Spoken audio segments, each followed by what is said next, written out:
Sebastian psycho കില്ലറോ?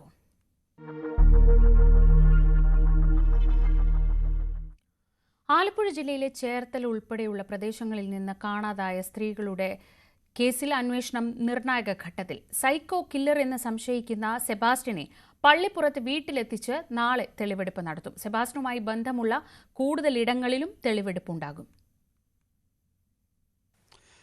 ചേർത്തലയിൽ സംശയാസ്പദമായ സാഹചര്യത്തിൽ കാണാതായ സ്ത്രീകളുമായി ബന്ധപ്പെട്ടുകൊണ്ടുള്ള അന്വേഷണത്തിൽ നിർണായകമായൊരു വഴിത്തിരിവിലേക്ക് കടക്കുകയാണ്. നാളെ ഇപ്പോൾ ഈ കേസിൽ അറസ്റ്റ് ചെയ്യപ്പെട്ടിട്ടുള്ള സെബാസ്റ്റ്യൻ്റെ വീടും പരിസരവുമെല്ലാം തന്നെ നാളെ പരിശോധിക്കുകയാണ് തീരുമാനിച്ചിരിക്കുന്നത്.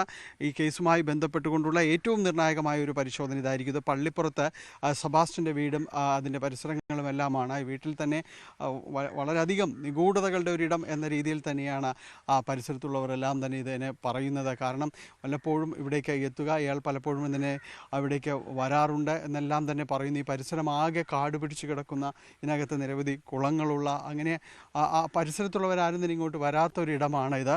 ഇതിനകത്തു നിന്നാണ് കഴിഞ്ഞ ദിവസങ്ങളിൽ നടത്തിയ പരിശോധനയിൽ പോലീസിന് ഒരു കുഴിക്കകത്ത് നിന്ന് അസ്ഥികൾ കരിഞ്ഞ രീതിയിൽ കണ്ടെത്താനായിട്ട് സാധിച്ചത്. അത് മനുഷ്യൻ്റെ അസ്ഥികൾ എന്നതടക്കം സ്ഥിരീകരിക്കുന്നതോടൊപ്പം തന്നെ ഈ കേസിലെ ഏറ്റവും നിർണായക തെളിവ് എന്ന രീതിയിലെല്ലാം തന്നെ പറയാവുന്ന കാര്യങ്ങളാണ്. ഇതിൻ്റെ DNA പരിശോധനയടക്കം നടത്തേണ്ടതുണ്ട്. നിലവിൽ ജൈനമ്മ, അതോടൊപ്പം തന്നെ ബിന്ദു പത്മനാഭൻ, ഒപ്പം ഐഷ, ഈ 3 പേരുടെ തിരോധാനവുമായി ബന്ധപ്പെട്ടുകൊണ്ട് ഇയാൾക്ക് നേരിട്ട് ബന്ധമുള്ളതായിട്ട് തന്നെയാണ് പോലീസ് കണ്ടെത്തിയിട്ടുള്ളത്. ബിന്ദു പത്മനാഭൻ്റെ സ്വത്തുവകകൾ തട്ടിയെടുത്ത് എന്നുള്ളത് പരാതിയിൽ ഇയാൾ 1-ാം പ്രതിയാണ്. അത് വളരെ നേരത്തെ 2016 രജിസ്റ്റർ ചെയ്യപ്പെട്ടുള്ളൊരു കേസാണ്. ആ കേസുമായി ബന്ധപ്പെട്ടുകൊണ്ട് ഇയാൾക്കെതിരെ 4 കേസുകൾ ഇയാൾക്കെതിരെ എടുത്തിട്ടുണ്ട്. അതിനുശേഷമാണ് പിന്നീട് 2024 ജൈനമ്മയുടെ തിരോധാനവുമായി ബന്ധപ്പെട്ടുകൊണ്ട് കേസ് വരുന്നത്. അവരുടെ മൊബൈൽ ഫോൺ ലൊക്കേഷനടക്കം അവസാനം ഇവിടെയാണ് എത്തിയത്. ആ അന്വേഷണമാണ് പിന്നീട് ബിന്ദു പത്മനാഭൻ്റെ തിരോധാനത്തിലേക്ക് വരുന്നത്. പിന്നീട് 3-മതൊരാൾ കൂടി ഐഷ, അവരെ കാണാതായത് കൂടി ഈ കേസിലേക്ക് വരികയും ചെയ്യുന്നു. ഇപ്പോൾ സിന്ധു എന്ന് പറയുന്ന ഒരു സ്ത്രീയുടെ കാണാതായലുമായി ബന്ധപ്പെട്ടുകൊണ്ടുള്ള കേസിലും കൃത്യമായൊരു പങ്ക് ഇയാൾക്കുണ്ട് എന്ന് തന്നെയാണ് അന്വേഷണ സംഘം കരുതുകയും ചെയ്യുന്നത്. എന്തായാലും ഈ പരിസരത്ത് ഇതിനെ ചുറ്റിപ്പറ്റിയുള്ള നിഗൂഢതകൾ അത് നിലനിൽക്കുകയാണ്. ഇവിടെ ആളുകൾ, ഈ പരിസരവാസികളും അത് തന്നെ പറയുന്നുണ്ട്. ഇയാളെക്കുറിച്ച് അത്ര നല്ല അഭിപ്രായമൊന്നും നേരത്തെയും തന്നെ ഇവിടെ സുഹൃത്തുക്കൾക്കോ ആർക്കും തന്നെ ഉണ്ടായിരുന്നില്ല. കോർട്ട് ഓർഡർ പറയാൻ സെർച്ചിന് വന്നകത്ത് കയറി പരിശോധിച്ച് അകത്തേക്ക് കയറി ഡൈനിങ് ടേബിളെ കോണ്ടം കിടക്കുന്നു. അപ്പോൾ ആ ക്രൈംബ്രാഞ്ചിൽ പിന്നെ ഒരു ഓഫീസർ എടുത്തിട്ട് എന്താണ് സെബാസ്റ്റ്യൻ ഇപ്പോൾ ഈ പണി നിർത്തിയിട്ടില്ലെന്നോട് ചോദിച്ചു. അപ്പോൾ അവൻ കാരണം കാരണം ഇപ്പോഴത്തെ ഒരു ഭാഗത്തിന് അന്ന് നിസ്സംഗനായത് കേട്ട് നിന്നാലാണ് വീടൊന്ന് വൃത്തിയിലാണ് കിടക്കുന്നത്. അപ്പോൾ അന്ന് സുരേഷ് എന്ന് പറഞ്ഞ ചോദിച്ചു ക്രൈംബ്രാഞ്ചിൽ നിന്ന്.